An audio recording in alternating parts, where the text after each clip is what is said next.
Hey guys, thanks for tuning in. Sam here from SG Angling, and before we get into the video, I just wanted to wish you all a very Merry Christmas. Wanted to thank you all for tuning in as well. We've been getting a lot of subscribers lately. I think almost 100 subscribers from the last two videos alone, which is super awesome. So just a reminder, if you have not yet, please do scroll down and make sure you hit that subscribe button, and I would greatly appreciate it. As we roll into the video here, this video was shot in the beginning of October on my birthday weekend. I always go fishing around my birthday. I went to a reservoir, so water temperatures were maybe, upper 50s or lower 60s, and I was able to catch a couple muskies. It was a super awesome episode, so I hope you enjoy it. Okay, well, hello. Happy October 3rd. Oh no, it's not October 13th. It's October 9th. I slept in a little late.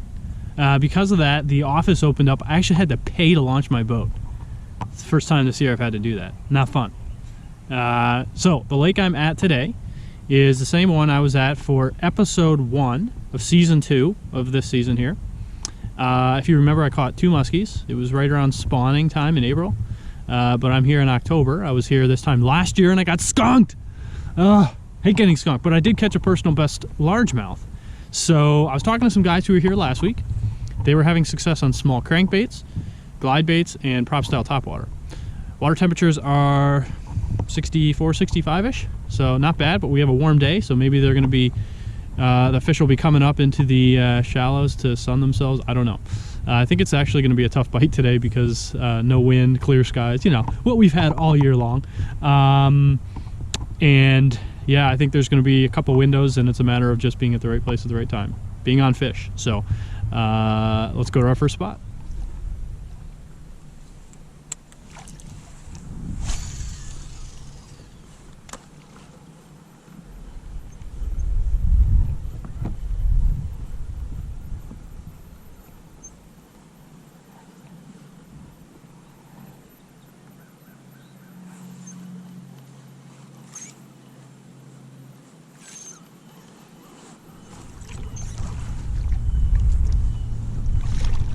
Big fish.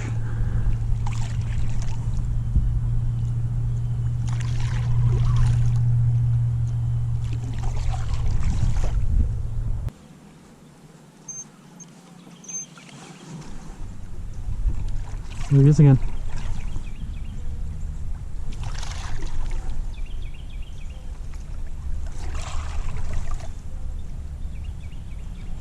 I wanted to talk a little bit about the spot I'm fishing in. I'm still at the same spot. This is a really good one because you've got essentially a bay and you have an inlet that causes a little bit of current to come into the bay. So you got current, and you can, I don't know if you can see it, but there's like some weeds in there, and then the current actually keeps the weeds from growing right through here. And there's some tree stumps right here in front of me, buried underneath the surface of the water here. And then out there's a point. And there's all different types of contours. There's a vertical one, there's a horizontal one, and so not only is it a good spot for fish to be in, but it allows me to pattern the fish a little bit better. Maybe they're out by the points in deeper water, or maybe they're in the shallow bays. I just raised one there. I'm going to go back to it, but that was off of deep water. Now I'm fishing top water and bucktails in the shallow to see if maybe they're aggressive and they're up in the 6 foot and under range. So just feeling things out and seeing where the fish are.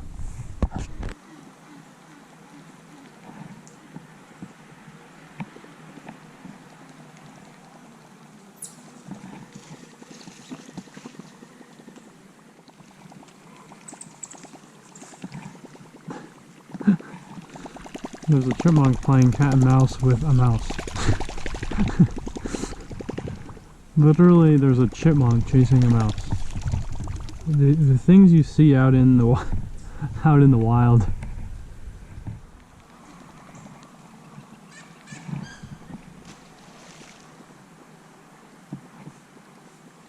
That was pretty stinking cool. A hawk just came back, just dove down in the weed bed to pick up a bass, and the bass took off.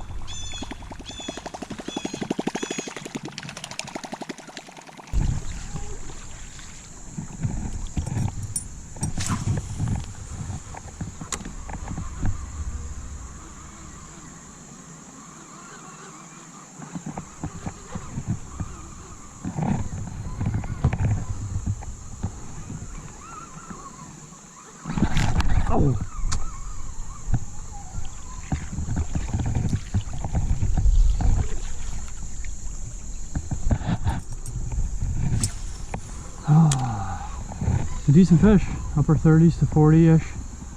Maybe he hits again. So I just had an incredible strike. I mean, it was an upper 30s fish, came right up, grabbed it. And one of the things that initiated that strike is that I was zigzagging the bait. I always do that, especially when I'm in key areas. But zigzagging the bait makes the fish think it's going to get away. Sometimes I speed it up, slow it down, so that helps. But one of the things I wanted to talk about real quick is when you go into a spot like this, and again, it's kind of like a little bay. There's always fish in here during the spawn period. And I'm in here and immediately I raise one right near some bait fish and weeds. And the question always arises, you know, how long do you fish a spot for? And I've been learning this year that the more time you spend on a spot, the greater the chance you have of catching a muskie in that spot.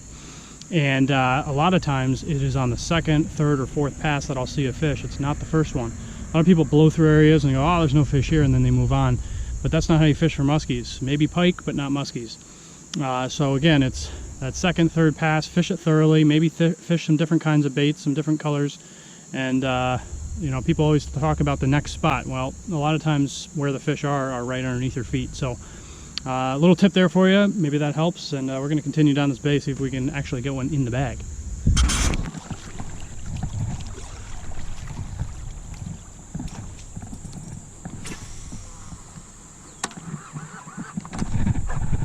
Fish! Fish! What is going on? Why is he going to the left like that?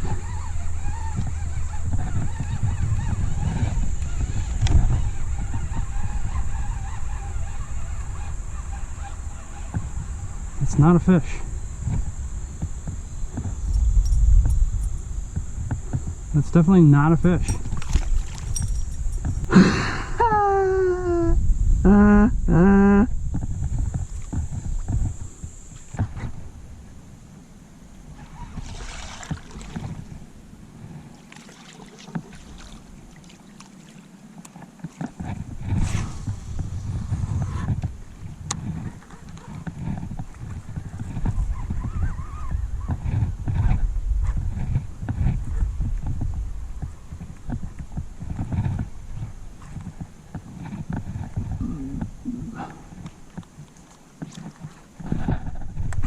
Fish, fish, fish, fish, fish.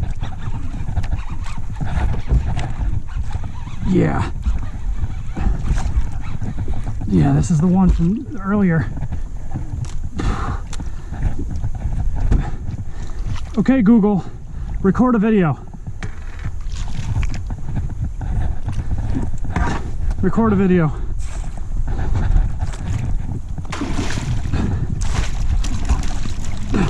Yeah, yeah, baby. Super shad. It's the super shad. This is the one from before.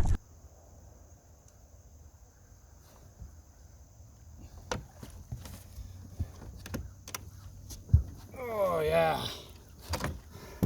Look at that baby. It's a nice fish. Really nice. I'd say 40, maybe a hair over, although I don't want to jump to conclusions. There she is. We'll get her back. She's been out of the water about 30 seconds, so time to get her back.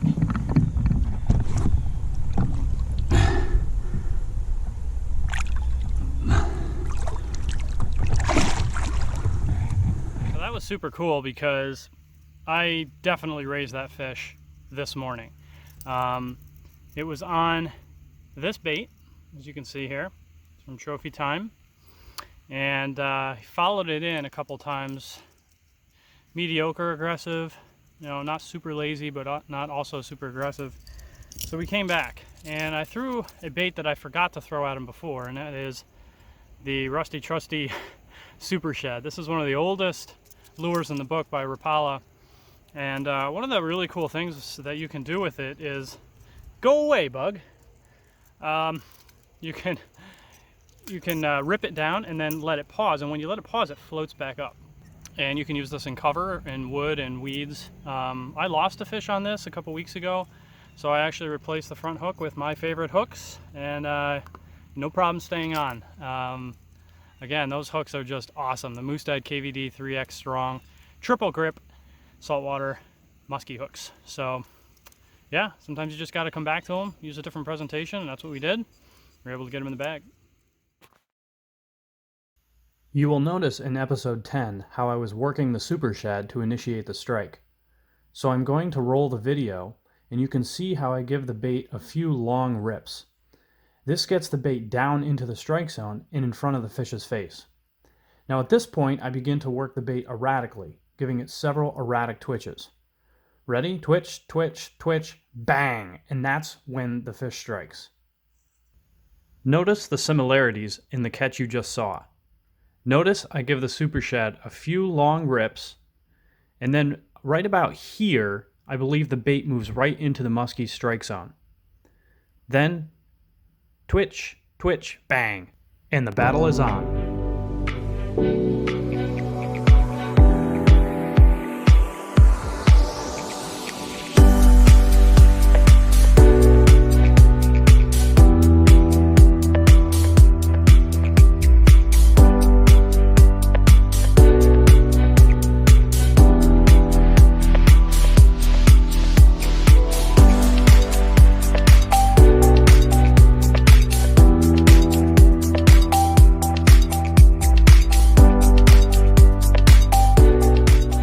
Leg here, last couple hours, fishing some wood like this, standing timber, some weeds over here and some bays. See if the fish have maybe moved in shallow. I don't know, but stay tuned. We'll see if we can get one more in the boat. One more.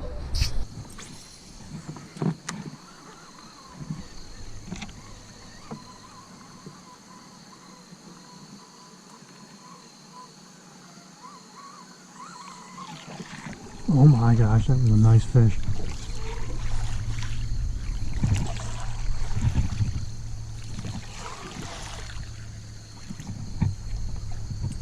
Okay, super.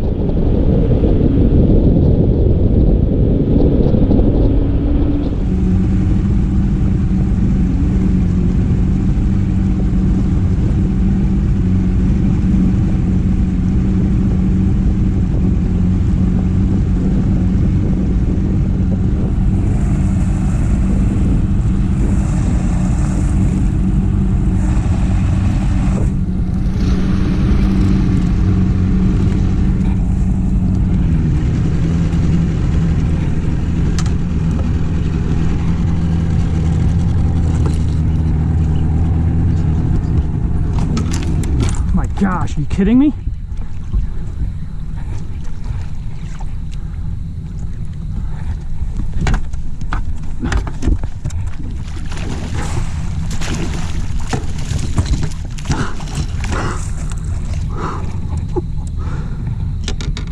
On earth? I was just trolling back through the boat launch and I just caught a muskie. What is that? A muskie? Oh wow. Yeah.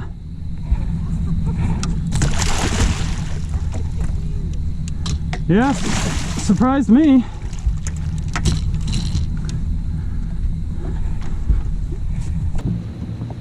All right, there we go. There's a muskie. I don't know if you can see it. There we go. 34.5, 35. And literally, the boat launcher's right there. Look, there it is. I hooked him right here. How many boats went over that spot over the last 10 minutes to go launch their boat? Why did that fish hit? A super shad, trolling it. I can't, I'm speechless. Are you kidding me? Again, I've taken the last few minutes to just kind of gather my thoughts. I mean, you want to talk about a fourth quarter muskie, like a buzzer beater muskie? That might be the title of this video, buzzer beater muskie. Trolling a super shad. A super shad doesn't even troll that well. It doesn't even have that good action. It's not even a good trolling. I just threw it in the water because that's what I had on my line. I'm pulling into the launch. Literally, I was about to cut the motor. And I'm like, I'm snagged on open water. And a 35-inch muskie. I can't believe it. So there's my multi-fish day. I mean, literally, that's one of those things that it could be the very last time, it could be the only time in my life that something like that ever happens. I mean, that is a once-in-a-lifetime experience. don't even know if I got it on this camera. Whew. Unbelievable. Well, anyway, wrapping this episode up. Thanks so much for tuning in. We got 2 muskies today. Got 3 follows. Got a catch, a strike, and we also got a stick fish stick. Yeah, it's a fish stick. So, anyway, thanks for tuning in. If you haven't yet, please subscribe to the channel. You just got to scroll down just a touch and hit the red subscribe button. Select the bell icon to get notified every time I post a video. Follow me on Instagram, SG_angling, and Facebook, SG Angling. Thanks so much for tuning in, and we'll see you on the next episode. Okay, so this is a fish I just caught 5 minutes into fishing. It's a fish from the delayed mortality study, 37¼ inches.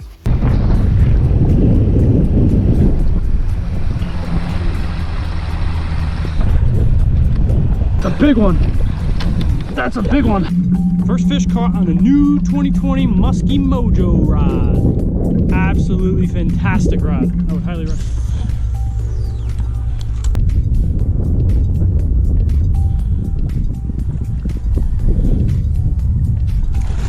Oh wow, what a strike that was! Wow, unbelievable!